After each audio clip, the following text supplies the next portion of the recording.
আমাদের অটোরিকশার যে পরিমাণ সংগঠিত হচ্ছে, এই পরিমাণ চিত্র আমরা তুলে আনতে পারছি না। 24 সালের সাথে 25 সালে সড়কের তুলনা করলে সড়ক 6.94%, 5.79% এবং 14.87% বেড়েছে।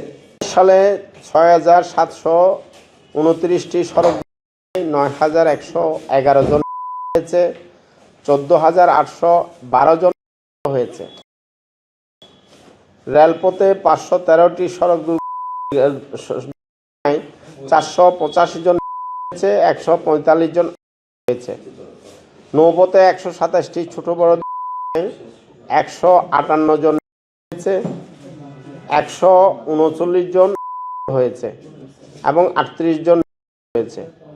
এবছর 2,493টি মোটরসাইকেল, 2,983 জন নিহত হয়েছে, 2,219 জন হয়েছে, যা মোট দুর্ঘটনায় 37%।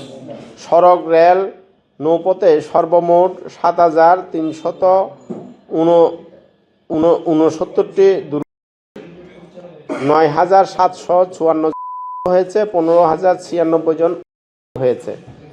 বাংলাদেশ যাত্রী কল্যাণ সমিতির সড়ক দুর্ঘটনা পর্যবেক্ষণ প্রতিবেদনে এই তথ্য উঠে এসেছে।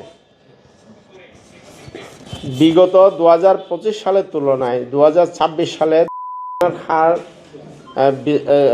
24 সালের সাথে 25 সালে সড়কের তুলনা করলে সড়ক 6.94%, 5.79% এবং 14.87% বেড়েছে।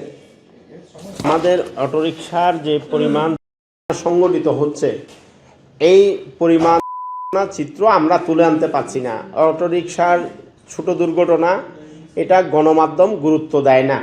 ফলে এটা যদি আমরা বিভিন্ন হাসপাতালে তথ্য পর্যালোচনা করি, দেখি যে আমরা যে তথ্যটি সংখ্যাটি এখানে প্রকাশ করছি, তার চেয়েও বেশি ঢাকার পঙ্গু হাসপাতালে রোগী ভর্তি হচ্ছে। বাংলাদেশের জেলা হাসপাতালগুলো, উপজেলা সদর হাসপাতালগুলো এবং বিভাগীয় হাসপাতালগুলো যদি আমরা পর্যালোচনা করি, বিশ্লেষণ করি, দেখতে পাই সেখানে যে পরিমাণে রোগী ভর্তি হচ্ছে, এই তথ্যগুলো কিন্তু আসছে না। ফলে আমরা এই যে অটোরিকশার কারণে আমরা একটা ভয়াবহ দুর্ভোগে পড়তে যাচ্ছি। ইতিমধ্যে সরকার যে অটোরিকশা নিবন্ধনের প্রক্রিয়া শুরু করেছে, এই প্রক্রিয়ার মধ্যে ভয়াবহ একটা গলদ রয়েছে। এই গলদ থাকবার কারণে আগামী দিনে ঢাকা, চট্টগ্রামের মতো গুরুত্বপূর্ণ শহরগুলো কিন্তু অটোরিকশার যাবে, এখানে গাড়ির গতিবেগ কমে যাবে, মানুষের হাঁটার পরিবেশটাও নষ্ট হয়ে যাবে।